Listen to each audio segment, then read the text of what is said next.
Dan tahun ini perayaan Halloween ini akhirnya diperbolehkan lagi nih di Itaewon. Ya udah, antusias lah orang-orang di sini. And people were being so rude, and I had to tell them like you can't come this way. Yang di Korea ini juga kayak gitu. Tapi jembatannya diganti jadi kemarin pas video konser Myanmar lagi gue edit, tiba-tiba kejadian lagi nih, tragedi di Korsel. Gue tuh sebenarnya niatnya ini channel fokusnya tuh di sejarah aja. Karena isunya sekali-sekali aja kalau lagi ada kejadian besar. Tapi entah kenapa akhir-akhir ini lagi ada melulu ya. Ini aja yang Halloween Korsel lagi gue kerjain videonya, kejadian lagi tuh, jembatan ambruk di India. Aduh, lagi kenapa ya dunia ya? Ya udah kalau gitu, ayo langsung aja kita bahas tragedi malam Halloween di Itaewon. Ini tuh sebenarnya penyebabnya apa dan gimana dampaknya ke Korsel sekarang. Di Learning by Googling. Gue yakin buat yang senang sama kekoreaan, pasti udah nggak asing nih sama Itaewon. Itaewon ini bisa dibilang adalah salah satu pusat aktivitas komersial di Seoul. Khususnya dalam hal kuliner dan hiburan malam. Banyak banget tuh di situ. Restoran internasional dan bar-bar yang bikin kawasan Itaewon ini rame banget. Baik sama warga lokal maupun sama turis asing. Dan salah satu atraksi tahunan yang jadi daya tarik Itaewon adalah perayaan Halloween-nya. Kalau menurut CNN, beberapa tahun belakangan ini, Asia nih emang makin diminati buat jadi destinasi wisata. Khususnya Korea Selatan. Dan perayaan Halloween di Itaewon ini jadi salah satu atraksi tahunan yang paling ditunggu-tunggu sama banyak wisatawan asing. Nah, kebetulan dunia kan udah dari tahun 2020 diserang COVID ya. Dan ini bikin perayaan Halloween di Itaewon yang jadi salah satu daya tarik di sana, jadi nggak ada selama 2 tahun. Dan tahun ini perayaan Halloween ini akhirnya diperbolehkan lagi nih di Itaewon. Ya udah, antusias lah orang-orang di sini. Dan ini juga terbukti dari banyaknya tiket hotel dan berbagai event yang terjual habis dari jauh-jauh hari. Ya ini kayak gini nih sebenarnya di mana-mana sih ya. Orang-orang tuh jadi kayak pada haus acara gitu loh. Setelah 2 tahun ketahan COVID. Nah, malam itu, di hari Sabtu, tanggal 29 Oktober 2022, jalanan Itaewon nih penuh banget sama orang-orang yang pengen ngerayain Halloween. Kalau menurut data kepolisian Korea, diperkirakan ada sekitar 100.000 sampai 130.000-an orang malam itu yang datang ke Itaewon. Terus kalau dari kesaksian warga setempat, kerumunan ini tuh emang kelihatan nggak wajar dari segi jumlah. Menurut mereka, orang-orang di Itaewon malam itu tuh emang terlalu banyak dan bener-bener padat. Terus kalau menurut NPR, beberapa warga bahkan udah punya feeling nggak enak.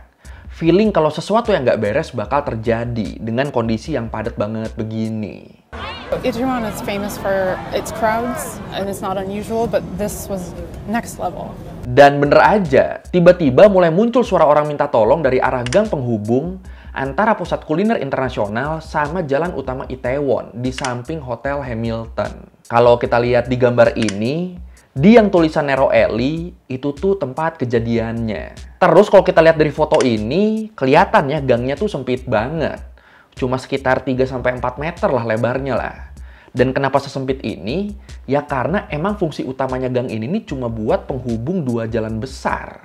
Dan biasanya orang-orang yang baru keluar dari stasiun dan mau ke pusat kuliner, mereka biasanya milih gang ini biar cepat. Begitu juga sebaliknya, orang-orang yang keluar dari pusat kuliner dan mau ke jalan utama Itaewon atau mau ke stasiun juga gitu. Mereka lewat gang ini biar cepat. Nah, karena jumlah orang malam itu banyak banget, akhirnya makin lama, gang ini jadi makin padat nih. Orang-orang yang udah masuk ke gang ini jadi pada kejebak, nggak bisa keluar mereka. Kenapa kejebak? Karena orang-orang dari 2 sisi gang ini nih pada masuk dan maksa maju terus. Jadi yang ada di tengah, mereka kegencet. Ini sebenarnya kalau lu pernah nonton video gue yang bahas orang pada kejepit di jembatan di Kamboja, nah ini situasinya kurang lebih sama nih. Kalau yang di Kamboja kan dari 2 sisi jembatan orang pada masuk ya. Yang satu mau masuk ke pulau, pengen nonton konser di pulau. Yang satu lagi pengen keluar dari pulau, pengen pulang. Mereka maksa masuk, ketemu di tengah jembatan, kegencet, nggak bisa nafas, dan tewas. Nah, yang di Korea ini juga kayak gitu. Tapi jembatannya diganti jadi gang. Terus, kalau menurut penyelidikan terbaru, beberapa video juga ngeliatin sekelompok orang yang teriak, "Ayo dorong terus. Maju, hei, maju." Kelihatan maksa banget mereka biar bisa masuk ke gang itu. Jadi ya udah, manusia di situ makin padat, makin banyak yang kejebak di tengah-tengah. Terus kalau menurut teman gue yang tinggal di Seoul, gang tempat kejadian ini nih jalanannya emang agak nurun gitu. dan sering licin. Jadi kebayangkan lo kalau ada di tengah situ, lo kegencet orang-orang, kedorong-dorong, dan harus tetap seimbang di jalan yang turunan. Makanya kalau menurut CNN, beberapa orang yang ada di bagian atas jalan itu tuh banyak yang tiba-tiba jatuh dan ngenain orang lain yang ada di bawahnya. Dan mereka yang jatuh ini akhirnya keinjek sama pengunjung lain yang emang sama-sama panik. Kebayang ya chaosnya ya. Ditambah lagi sama suara musik yang kenceng banget dari sekitar pusat kuliner. Ini kan pasti bikin teriakan orang-orang yang kejebak di situ tuh jadi kedengeran nggak jelas. Makin chaos lah jadinya. We didn't know what was happening. Like the music was too loud, but we heard someone screaming. And then someone from around, they said like, there is people dying there. We thought that was a joke. Like we didn't expect something like that happen. The place was really crowded and we couldn't go back. Nah, sekitar jam 10:30 malam waktu setempat, petugas keamanan dan petugas medis yang udah dapat laporan tentang kejadian ini mulai berdatangan nih mereka buat ngasih bantuan. Kalau dari beberapa video yang beredar di internet, polisi dan petugas medis, mereka ini kelihatan kewalahan banget dengan banyaknya orang yang terjebak di dalam kerumunan. Beberapa orang bahkan sampai harus ditarik paksa dari kerumunan karena dia kejepit sama orang-orang di sekitarnya. Beneran kayak yang di Kamboja ini ya. By the way, ini video-videonya nggak akan gue taruh sini ya. Udah banyak beredar di mana-mana juga kok. Atau kalau lu belum lihat, itu udah gue taruh di tempat biasa. Terus di beberapa footage juga, kelihatan kalau petugas medis nih pada kekurangan tenaga. Makanya mereka sampai minta tolong ke orang-orang yang ada di sekitar situ. Karena ya ternyata, tim yang diterjunin ke lokasi malam itu, ternyata ini nih nggak sebanding sama banyaknya korban yang tumbang. Kalau petugas keamanannya gimana? Buat petugas keamanan, ini mereka juga sama nih nasibnya, kayak petugas medis.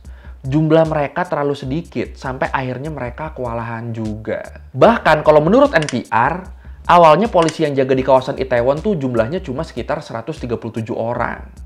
Itu pun semuanya diarahin buat ngawasin dan mencegah tindak kriminal. Bukan buat ngatur massa yang datang ke sana. Kenapa cuma segitu?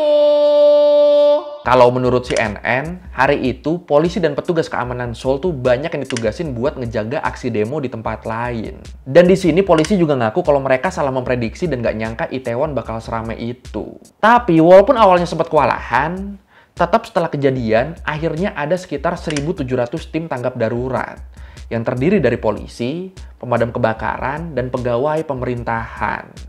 Semuanya diterjunin ke Itaewon, bareng sama 140 ambulans. Dan bener-bener malam itu, semua rumah sakit di Seoul, semuanya dibuka buat nanganin korban Itaewon. What are you gonna do with 10 people? And I had to like turn around and I told the crowd, you can't come this way. People are dying. And people were being so rude, and I had to tell them, like, you can't come this way. And then it took so long for emergency services to arrive. Dan yang gue suka dari penanganan musibah di sana tuh, ini gue dapat dari teman gue yang tinggal di sana ya. Jadi di sana, kalau ada musibah di mana gitu, ntar kita bakal nerima chat emergency alerts gitu, peringatan gitu. Bentuk peringatannya tuh kira-kira kayak gini nih. Ini nanti bakal masuk ke HP orang-orang yang tinggal di sana. Dan kalau ini adalah waktu teman gue dapat peringatan buat menghindari daerah Itaewon. Terus pas keadaan di Itaewon makin buruk, emergency alerts-nya juga makin nambah, peringatannya juga makin nambah. Kayak ngasih nomor call center, terus kalau ada orang yang mau nyari kerabatnya harus ngubungin kemana, itu juga dikasih tahu. Terus buat orang-orang yang masih kejebak di Itaewon, itu juga dikasih tahu kalau nanti jam 3.50 subuh bakal ada bis yang dioperasikan. Sama ada kereta juga di jam 5-nya. Nah, ini kan detail banget ya. Padahal kejadiannya itu cuma di satu gang loh. Tapi sama mereka bener-bener nggak diremehin. Masih jauh gak ya kita ya buat nyampe level kayak gini ya? Tambahan dikit, infonya baru keluar nih pas gue lagi ngedit video ini. Menurut kantor berita YTN, ternyata 4 jam sebelum situasi di Gang Itaewon itu berubah jadi mematikan, orang-orang tuh udah mulai nelponin polisi buat lapor. Buat minta bantuan keamanan.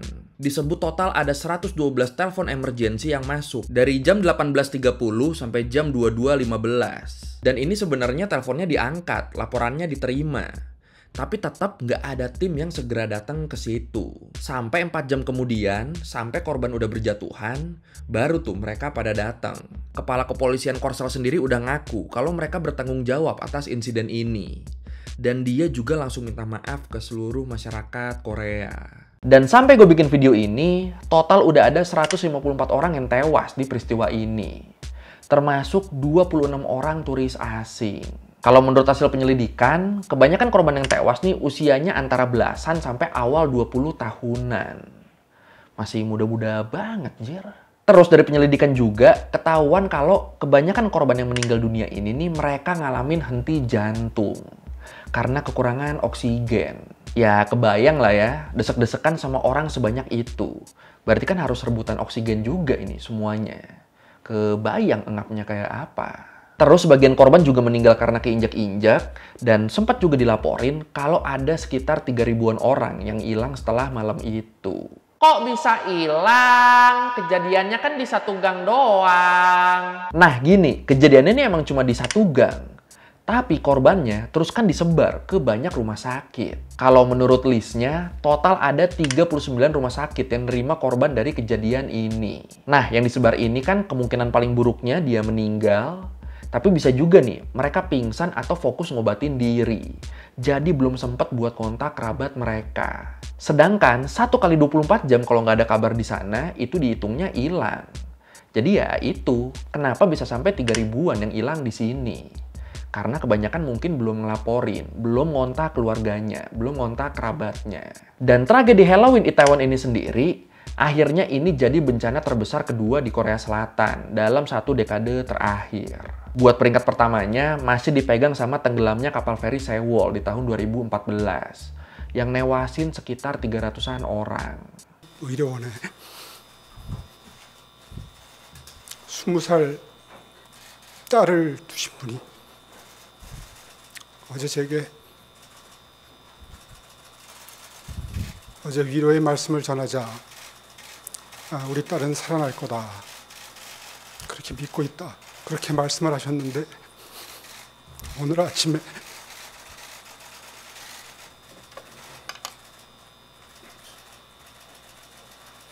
돌아가셨다는 말씀 들었습니다. 사죄의 말씀이 늦어서 죄송합니다.